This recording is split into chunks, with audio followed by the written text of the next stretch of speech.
নমস্কার বন্ধুরা, চলে এসেছি রান্নাঘরে রান্না করতে প্রতিদিনের মতন।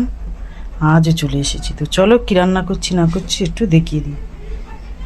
তো প্রথমে এখানে রয়েছে মাছ, 4 পিস তেলাপিয়া মাছ আছে, এই বড়ি দিয়ে আর এই ডাঁটার আলু দিয়ে তরকারি হবে, গামাকা গামাকা করবো। আর এখানে আছে ফুল বড়ি দিয়ে, এটা হবে শুক্তো, বেগুন আলু আর আছে উচ্ছে ডাঁটা।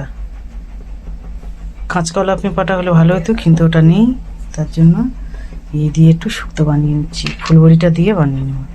আর এখানে আছে পেঁয়াজ টমেটো কেটে নিয়েছি। আর এখানে আছে সজনা ডাঁটা, গাছের সজনা ডাঁটা আজকে তুলে নিয়েছি। এই গাছের সজনা ডাঁটা একটু কচি কচি খায়।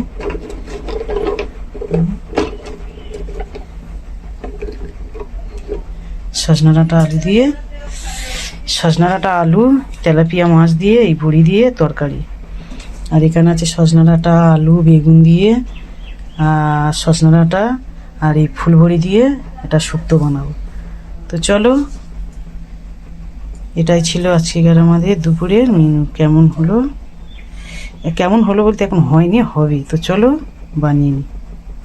নমস্কার বন্ধুরা, শুভ দুপুর। দুপুরে রান্না বান্না কমপ্লিট করে নিয়ে চলে এসেছি তোমাদের সামনে। তো চলো কি রান্না করেছি না করেছি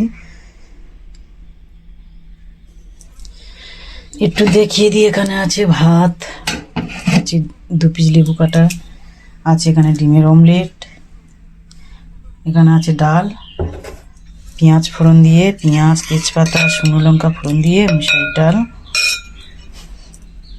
আর এখানে আছে মাছের ঝোল, বড়ি আলু সজনা ডাঁটা দিয়ে। এখানে আছে শুক্তো, একটু ঘন্ট ঘন্ট শুক্তো করেছি, ঝোল করিনি। এখানে আছে কালকের বেতো শাক ভাজা আর বেগুন ভাজা। আর এটা আছে ধনেপাতা বাটা। ধনেপাতা বাটাটা কিন্তু আমি একটু আবার অন্যরকম করে বেটেছি। এখানে কাঁচা সরষের তেল আচ্ছা, এটা আমি ভেজেছি কীরকম করে দেখো। প্রথমে ধনেপাতাগুলো কেটে ধুয়ে নিয়ে এসেছি, নিয়ে এসে একটু পেঁয়াজ রসুন শুকনো লঙ্কা দিয়ে হালকা করে ভেজে নিয়েছি, নিয়ে তারপরে বেটে নিয়েছি, নিয়ে একটু কালো জিরে আর পেঁয়াজ সামান্য দিয়ে ফের একটু শুকনো লঙ্কা দিয়ে ভালো করে নাড়াচাড়া করে নিয়েছি, নিয়ে একদম শুইকে নিয়েছি। দেখো কত সুন্দর লাগতেছে, দেখো ধনেপাতা বাটাটা।